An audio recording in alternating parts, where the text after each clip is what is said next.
375 kesedihan dalam kemanisan 5. Ekspresi Su Zipei mendadak berubah menjadi agak panik. Su Zipei menjadi teman sekelas Leng Xicheng selama 7 tahun. Mereka mengenal satu sama lain selama 10 tahun. Tetapi, ia merasa seolah-olah masih tidak begitu kenal dengan pria itu. Leng Xicheng bersikap dingin, arogan, dan memandang rendah orang lain. Hanya ketika menghadapi Su Zipei, Leng Xicheng kadang-kadang baru akan menunjukkan sedikit perbedaan. Tetapi, Leng Xicheng melangkah lebar ke arahnya. Ekspresinya masih tetap tenang dan ceria. Hanya saja, matanya terlihat agak dingin. "Apakah kamu sudah menerima panggilan telepon?" tanya Leng Xicheng. Su Zipei membeku, kemudian dengan cepat tersadar kembali dan menggelengkan kepalanya. "Tidak. Ada masalah yang terjadi. Mari kita pergi." Leng Xicheng berbalik dan bahkan tidak melirik Su Zipei lagi. Kata-kata yang dikatakannya juga sangat tenang, seolah-olah tidak menganggap Su Zipei sebagai wanita, tetapi sebagai seorang bawahan. Seorang pasangan kerjasama yang dingin. Sama seperti dulu. Saat Leng Xicheng berbalik, Su Zipei melihat Gu Qingqing berdiri di bawah lampu jalan. Ada angin yang bertiup sehingga bayangan pohon di bawah lampu jalan bergoyang. Gu Qingqing hanya mengenakan pakaian tipis. Saat ia melihat Leng Xicheng hendak pergi, ia segera mengambil beberapa langkah ke depan untuk mengejarnya dan bertanya, "Ada sesuatu yang terjadi di perusahaan?"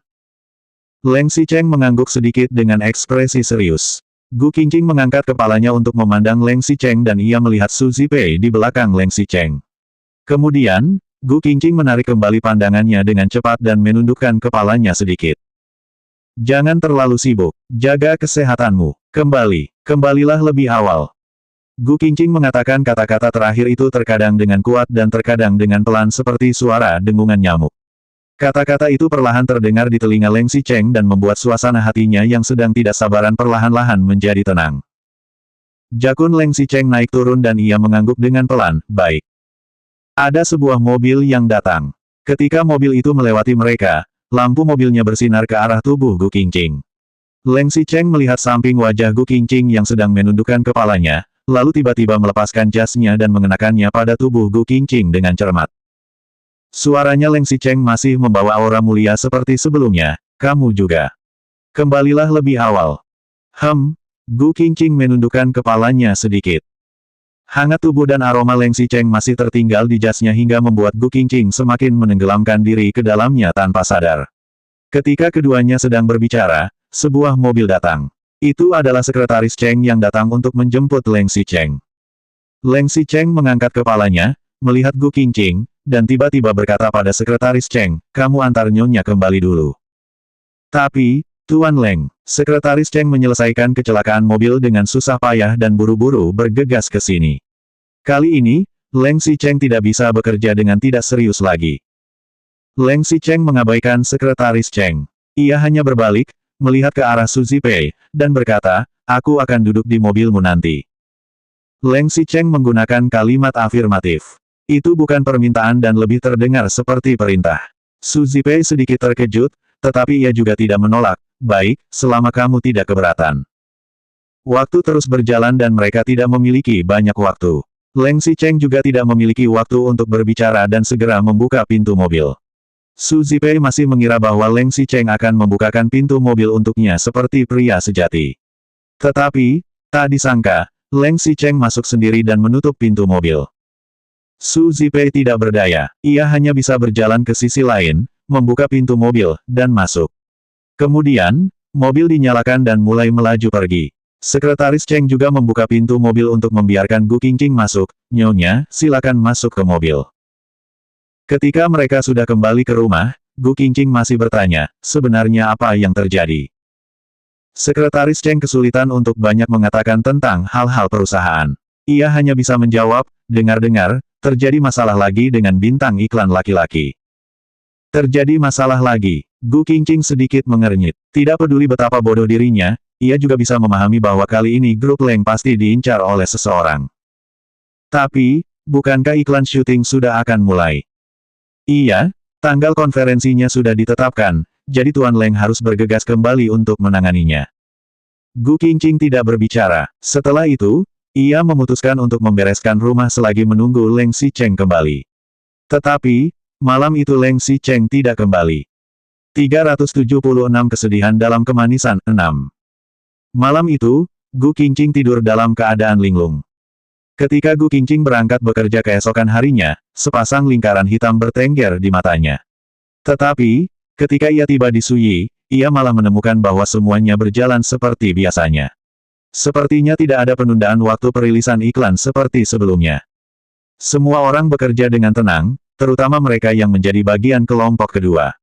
Rencana awal mereka adalah pergi ke resor dan hotel di kota Binhai untuk melakukan syuting iklan di akhir pekan ini sehingga mereka bahkan menjadi lebih sibuk.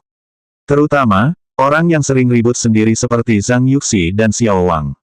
Sekarang mereka sudah mulai mempertimbangkan gaya baju renang dan merek tabir surya yang harus dibeli untuk pergi ke pantai.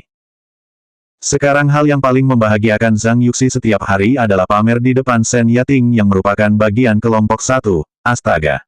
Ini semua karena Qingqing terlalu hebat dan membuat kami harus mengeluarkan lebih banyak uang. Tapi, bisa ke tepi pantai juga untuk melihat laut biru, langit biru, pasir pantai, dan juga pria tampan. Bisa tidur dengan santai di resor mewah, di sekitar juga ada suasana pegunungan hijau, dan masih bertemu dengan pemandangan penuh bintang. Seperti pergi liburan, benar-benar tidak bisa lebih baik lagi daripada ini. Kata Zhang Yuxi. Semakin bersemangat Zhang Yuxi, semakin Gu Qingqing bingung. Apakah Leng Xicheng di sana tidak ada masalah sama sekali? Gu Qingqing membuka ponselnya dan benar saja, judul halaman depan berita hari ini adalah, Masyarakat Yancheng, memberi kontribusi baru lagi. Penyanyi pendatang baru ditangkap karena menyebarkan video dan gambar pornografi. Penyanyi pendatang baru ini berada di bawah naungan Huang Ting Entertainment. Baru-baru ini, ia mengandalkan kontes pemilihan berbakat hingga menjadi populer dan menjadi artis pria dengan penggemar yang tak terhitung jumlahnya. Semalam Leng Xicheng baru saja mengatakan pada Gu Qingqing bahwa ia bermaksud untuk memilih artis ini sebagai bintang iklan laki-laki. Tiada yang menyangka bahwa sesuatu akan terjadi hari ini. Sementara itu, Huang Ting Entertainment didorong ke garis depan lagi. Namun, mungkin karena Leng Xicheng menghadapinya dengan sangat tepat waktu, hal ini tidak mengakibatkan sesuatu yang serius meskipun ada sedikit guncangan di pasar saham. Meskipun terjadi masalah dengan artis itu, pihak grup Leng di sana tetap tidak menunda waktu perilisan iklan. Apakah Leng Xicheng masih memiliki artis pria lain sebagai pilihan alternatif? Nona Gu, Nona Gu. Gu Qingqing sedang melaporkan pekerjaan di dalam kantor Lin Sui. Tetapi, saat baru berbicara sampai setengah, dirinya melamun. Ia segera meminta maaf, maaf, Presiden Lin. Lin Sui hanya tersenyum, tidak apa-apa. Hanya untuk periklanan kali ini, kita mungkin akan pergi ke kota Binhai untuk syuting luar lapangan. Kita akan pergi selama 2-3 minggu. Gu Qingqing menundukkan kepalanya, berpikir sebentar, dan bertanya, grup Leng sana, tidak akan mengubah tanggalnya lagi, kan? Bukannya dengar-dengar ada penyanyi pendatang-pendatang baru yang ditangkap pagi hari ini. Mereka tidak memberitahu kita untuk mengubah tanggal, jadi seharusnya masih dijalankan sesuai rencana awal, jawab Lin Sui dengan senyuman yang menjadi lebih dalam. Lusa, kita akan naik bus ke kota Binhai jam 8 pagi. Selama waktu itu, kamu tidak mungkin meminta cuti lagi. Lusa jam 8 pagi. Gu Qingqing ingat bahwa lusa adalah hari Sabtu. Leng Xicheng juga akan pergi ke luar negeri pada hari Sabtu. Bukankah itu berarti mungkin Leng Xicheng masih belum pergi ketika ia pergi? Konferensi pers akan diadakan hari Senin depan. Kita juga harus pergi untuk mengaturnya terlebih dahulu. Waktu sangat ketat. Atau, kamu ada alasan khusus? Saya, tidak ada. Mana mungkin Gu Qingqing berani mengatakan bahwa karena Leng Xicheng akan pergi pada hari Sabtu, ia berharap untuk pergi setelah Leng Xicheng pergi terlebih dahulu.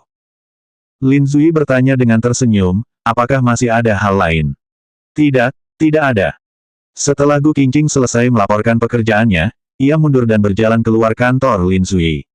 Ia ingin menelepon Leng Xicheng untuk bertanya tentang situasi pria itu, tetapi ia juga takut akan mengganggu pekerjaannya. Jadi, ia meletakkan ponselnya lagi. Gu Qingqing berjalan terhuyung-huyung kembali ke rumah, tetapi Leng Xicheng masih belum kembali. Selanjutnya bab 377 Kesedihan dalam Kemanisan 7.